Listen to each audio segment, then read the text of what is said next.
Gotcha, Cope. Fuck, I hate you.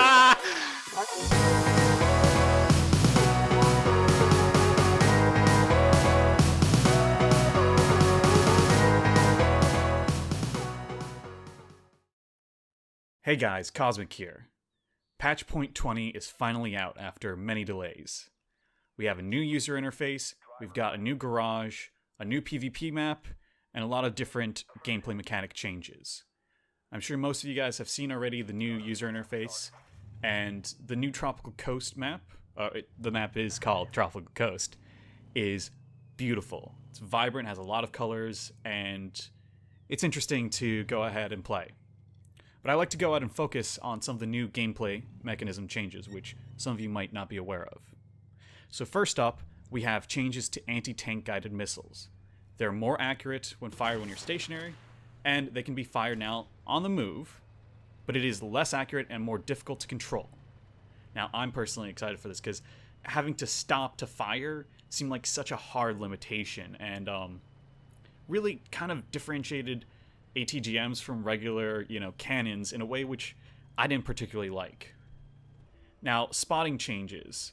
The spotting checks are done much more frequently server-side, so basically most of the spotting bugs that we had before are now gone, and it works a lot more like how you would expect it to work.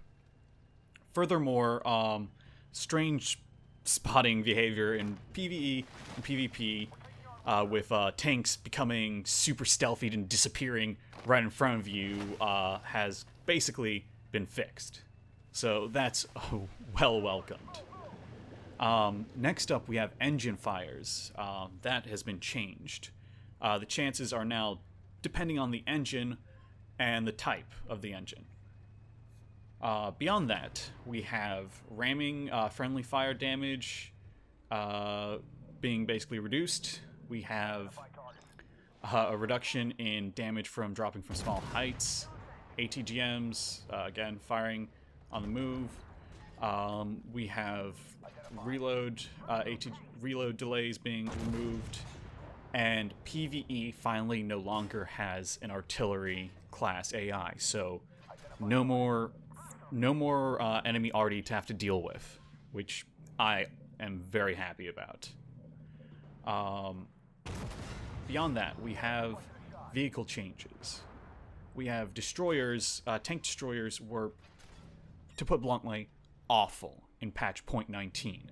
Patch point 20, they now have ready racks with 4, 3, 2, and 6 shells for the LEV 600, Centauro 105, AMX 10 RCR, and Cent 120 respectively.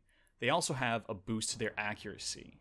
So they should become far more potent and a far more valuable vehicle to bring into a match.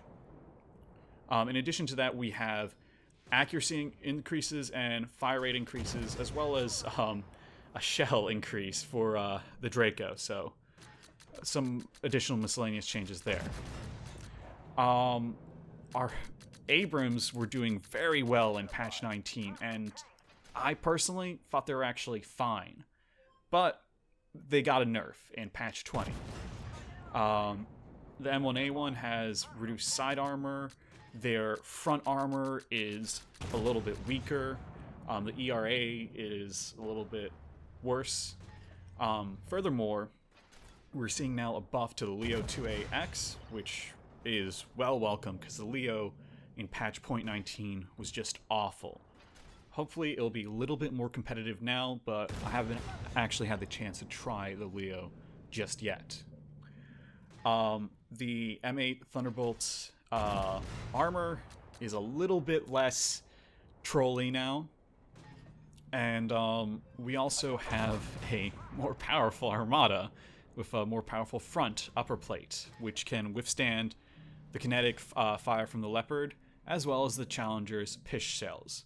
Now, I'm not sure about this, because I really think that the Armada is an extremely competitive and very powerful tank. So, we'll see exactly how this works out. The T90 and T90A are getting armor buffs in patch point 20. In addition, the T90, T90A, and Armada shells are getting buffed with increases in penetration across the board. Now, I definitely agree that some of the T-Series tanks were underperforming. However, again, I don't think that the Armada really needed some buffs. Although, in this gameplay here, you should see me fail to penetrate quite a few rounds here. But that was because I was from afar and just holding a sniping position, which you really shouldn't be doing in an MBT, but I wanted to be cheeky, and no one really dug me out, so I just kept sitting there. We also have a buff to the T72B3, which is the premium T72. It has a buff of shell penetration, a buff to muzzle velocity, and just overall other improvements. Artillery reload times are changing. To be completely honest, I'm sorry. I'm not a PvE player so much, so I can't really comment as to how that will really change. And yeah, beyond that we have bug fixes and some other general fixes. One of which is we finally no longer have the menu coming up when you type something in chat, which was long overdue. Overall, it's all nice, good fixes. I think this was definitely a step forward. It feels a lot more stable. There's a lot of positive. The patch itself is positive. However, I wish it came a little bit sooner. That's just me. Let me know what you guys think below about the new patch. If you like this video, give it a thumbs up. If you disliked it, give it a thumbs down. If you want to see more, hit that subscribe button. Catch you next time.